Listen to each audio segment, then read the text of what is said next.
Que ce soit pour performer, pour mieux vivre avec une maladie comme la sclérose en plaques, ou pour améliorer son attention ou sa concentration, comme dans le TDAH, l'alimentation est un levier puissant.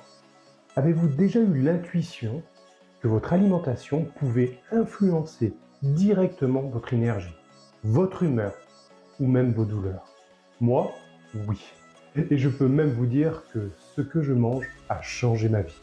Je vais vous partager mon expérience et je vais vous montrer en quoi l'alimentation fait partie intégrante de ma méthode SAM, pour alimentation mentale, cette méthode que j'ai construite et que je partage aujourd'hui dans mon accompagnement.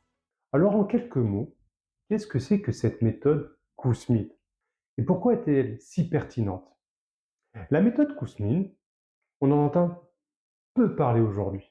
Pourtant, elle était très en avance sur son temps. Elle repose sur une idée simple mais puissante. Notre santé commence dans notre intestin. Et quand on soutient cet écosystème digestif, on peut freiner l'inflammation, renforcer le système immunitaire et retrouver un meilleur équilibre mental. Donc du coup, particulièrement pour la sclérose en plaques, il y a une destruction progressive de la myéline, je pense que tout le monde le sait, cette gaine qui entoure nos nerfs. Résultat, troubles moteurs, sensitifs ou cognitifs. Et une évolution très variable selon les individus. Mais ce que le docteur Kousmine a observé, c'est que notre muqueuse intestinale joue un rôle déterminant dans ce processus. Pourquoi? Parce qu'elle est censée être une barrière étanche. Et cette étanchéité dépend des acides gras polyinsaturés. Ces bons lipides, comme on retrouve dans les huiles de première pression à froid, non raffinées. Or, devinez quoi? La myéline aussi est constituée en grande partie de ces mêmes acides gras. Quand l'intestin est poreux, les toxines, les virus, les produits chimiques passent dans le sang et vont surcharger le système nerveux. D'où l'idée que la CEP serait liée à une intoxication d'origine intestinale. La médecine classique, elle, intervient en bout de chaîne, comme souvent d'ailleurs, pour limiter les poussées, calmer l'inflammation. Mais elle ne traite pas la cause profonde, cette perméabilité intestinale. Le régime Kousmine lui propose un retour aux fondamentaux. Des produits non transformés, une forte présence d'acides gras de qualité, une réduction drastique des toxines alimentaires. Et surtout, un soutien à la flore intestinale pour restaurer cette fameuse barrière. Je vais revenir sur mon cas personnel. J'ai été diagnostiqué de la CEP, sclérose en plaques, en 2002. Pendant plusieurs années, c'était l'anarchie. J'ai enchaîné les poussées, la fatigue chronique, les phases de découragement, ça va avec. Et c'est en 2008, lors des Jeux paralympiques, où j'ai suivi Vincent Brouy, qui a eu le titre d'ailleurs, que on va dire son nutritionniste, en tout cas la personne qui l'accompagnait, Pascal Faure, alias Pascalou, m'a parlé plus particulièrement de l'alimentation. Il m'a parlé de cette approche nutritionnelle inspirée de Kousmine. Il m'a expliqué l'importance de l'alimentation dans la gestion de l'inflammation, mais aussi dans la régulation de la dopamine, de la motivation, du stress. Autant d'éléments qu'on retrouve aussi dans les troubles de l'attention, parce qu'il est plus particulièrement spécialiste des personnes TDAH, et qui sont au cœur du travail mental que je mène aujourd'hui avec les personnes que j'accompagne. D'ailleurs, je vous mettrai en lien les deux vidéos sur Pascal Faure et Vincent Bourru. Franchement, allez les voir. On apprend plein de choses et on en ressort galvanisé. Ce qu'il faut retenir, ce n'est pas une approche à la mode.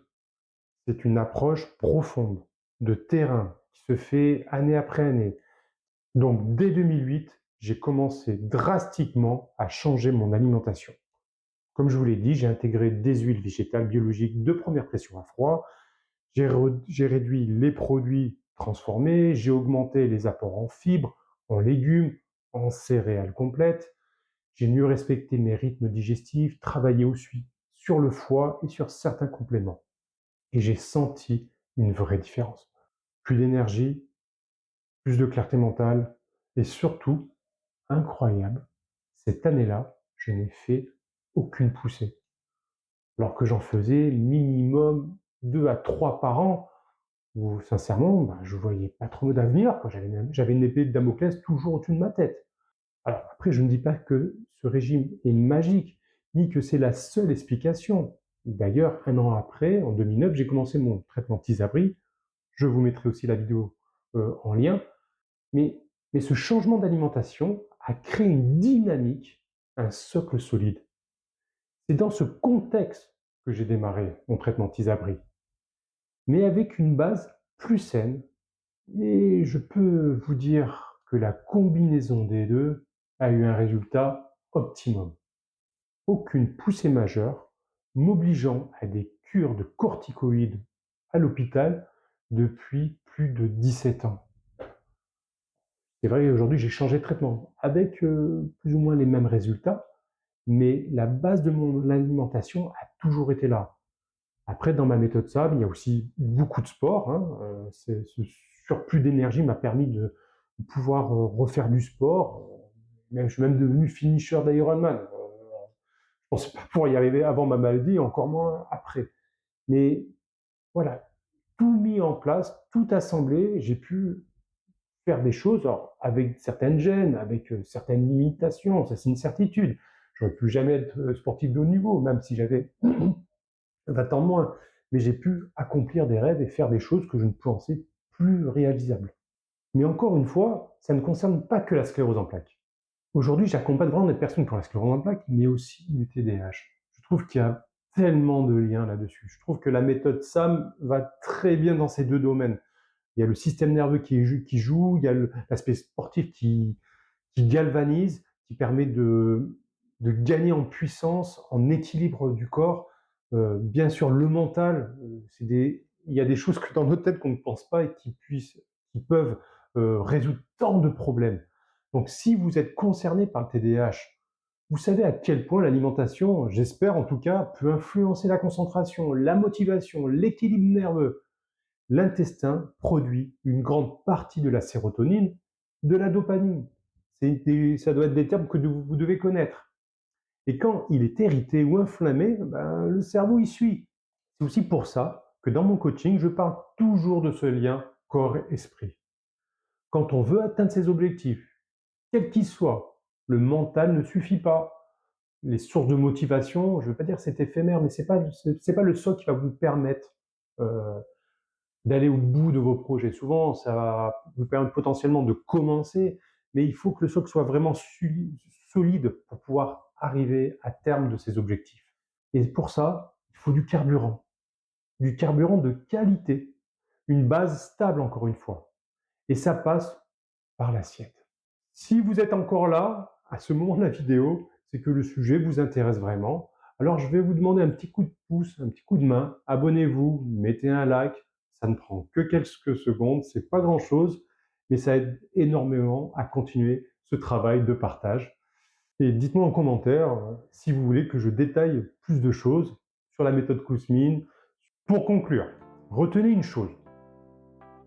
Peu importe le régime que vous choisissez, et je dois vous dire, je vous en présenterai d'autres parce que j'essaie plein de choses. Dans ma méthode, sport, alimentation mentale, je trouve incroyable ces trois branches. Il y a une multitude de choses à connaître. Des choses qu'on souvent on laisse de côté, mais c'est une mine de connaissances, de ressources qui peuvent vraiment apporter plus qu'on ne le pense. Donc, quel que soit le régime que vous choisissez, l'importance, c'est de le faire en pleine conscience, avec intelligence, avec des produits sains. N'ayez pas peur aussi d'essayer. Certaines choses iront mieux qu'à d'autres. Mais c'est vraiment des voies que vous devez vraiment explorer. Si l'alimentation est inflammatoire, trop sucrée, on va en reparler aussi. C'est un petit peu aussi mon péché mignon, je dois vous le dire, mais c'est un axe très important. Des aliments trop transformés, le cerveau tourne au ralenti. On est ce qu'on mange, encore une fois.